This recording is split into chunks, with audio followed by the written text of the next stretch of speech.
I was just talking to Joe on the walk over, and all it takes is a text going, how long for me to train to beat Ronda?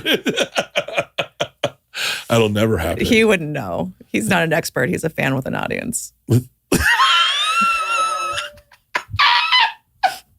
That's interesting. Is that how you feel about you?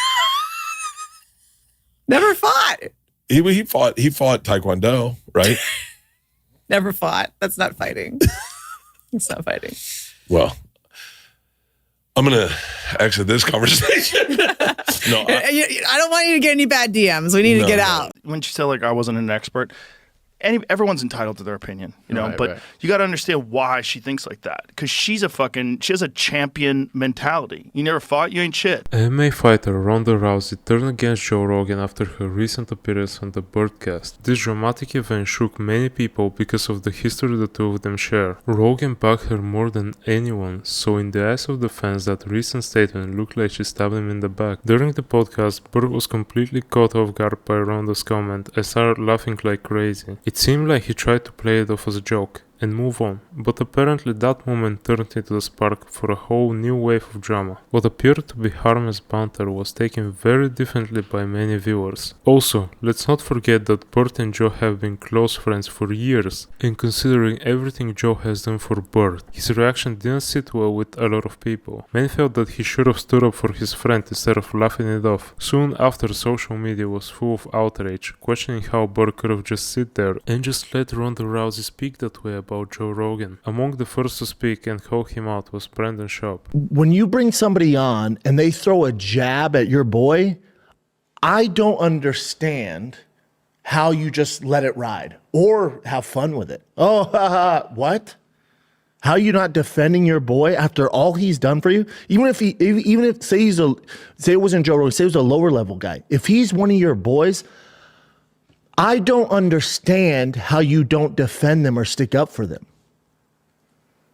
It's such cuck behavior. I don't understand. I'm not saying he needs to get in a fist fight with Ronda. I'm not saying these other comedy podcasters have to die on the hill and defend their boy.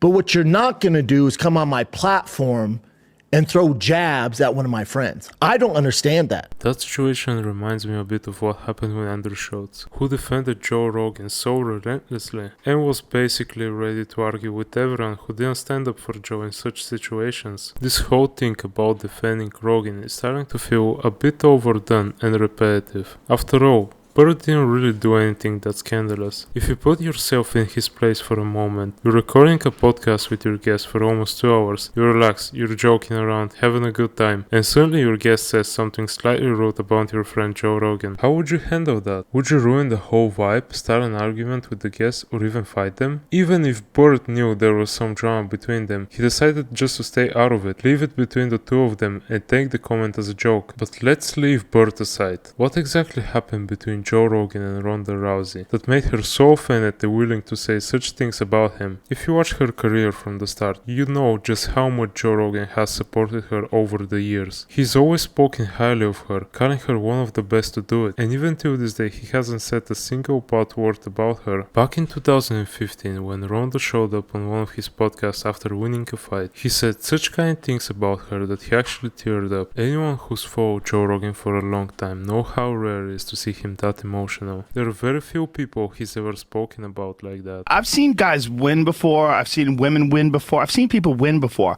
But I never saw anybody soak it all in the way you did when you walked around. When she face planted, you said, don't cry, and then you walked around like you strutted around the octagon. Yeah. You like strutted and looked around at all those people. You took it all in. You looked around. I was like, wow, this is a crazy moment. And knowing you as long as I've had and having daughters, and it was so emotional for me. That was the closest I've ever come to crying while I might cry now, when I was interviewing somebody.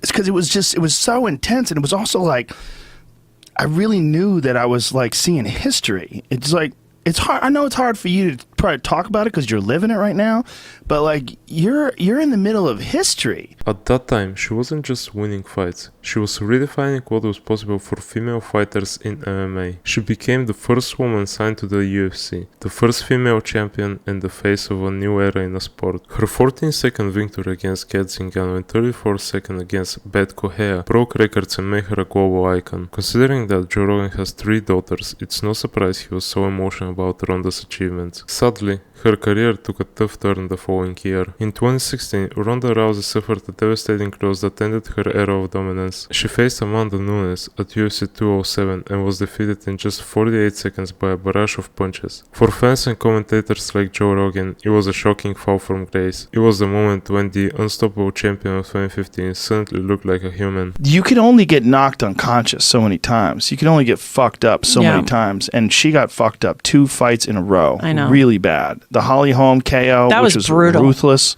That was brutal. And then Amanda Nunes just punched her face in for 48 seconds. It was horrific. Yeah. That was hard to watch. After this traumatic loss, things started to go downhill for Ronda. It's very hard to deal with such downfall after you've been at the top for so many years, and for Ronda it was surely no different. Some people pointed that her confidence had grown too much and that she had even become arrogant, but after such a loss, a person quickly comes back down to earth, and it's very hard to deal with the reality of losing. On top of that, a huge wave of hate poured over her after the defeat, and once again, Joe Rogan stood by her side during that difficult time and supported her. First of all, she was very, very confident while she was the champion. And some people would say arrogant. And because of that, there's all these people that are waiting for you to fall. There's a lot of people out there that don't have much confidence.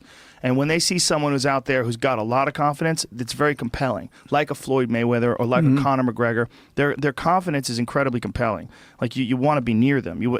But those people, when that person loses, they're the first ones to attack. They're like, yeah, you fucking loser. I knew you were a loser. Like, you go to Ronda Rousey's Instagram page and read the comments under her pictures.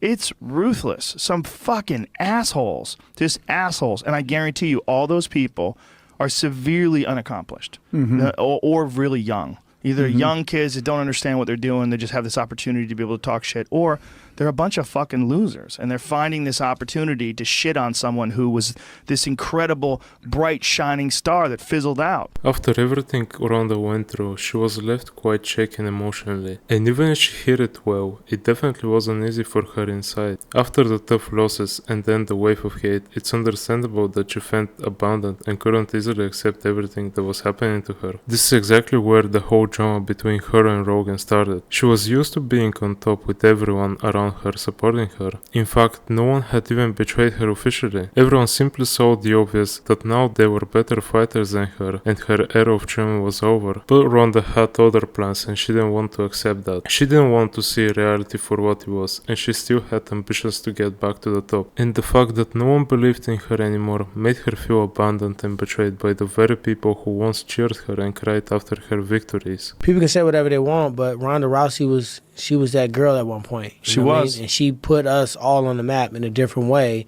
and had the old lady, the 75-year-old lady at the airport talking about MMA. So Yep. she's a G. She paid her due, and I think if she want to gracefully walk into a different realm, WWE film, I think she just produced some type of series that we should support her in that. I agree. Yeah. I agree 100%.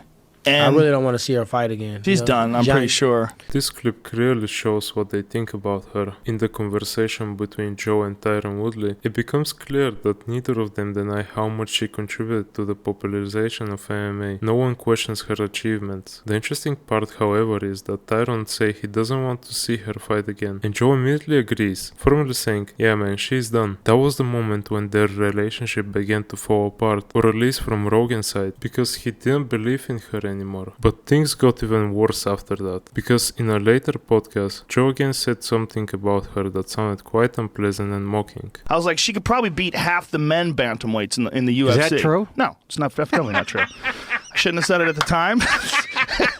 Now it's definitely not true. She could beat a few that aren't good outside the sport. Look, After that comment, Ronda definitely didn't feel good, especially considering she had said more than once Joe was very close to her and that she considered him a friend. We can only imagine what it feels like when somebody has stood by your side and celebrated your victory suddenly turns against you when you lose, the very moment when you need their support the most. Joe probably didn't mean to offend her and didn't even think about the words he said. But if we put ourselves in Ronda's shoes and considering how difficult of a period she was going through, we can understand why she felt that way, abandoned and betrayed by everyone. It was really like disappointing just to see how happily everybody had turned on me, and how, you know, people like Joe Rogan, who were like crying in the ring out of the honor of being able to call my fights, had, like, you know, people that I considered friends in the media so quickly, you know, turned on me.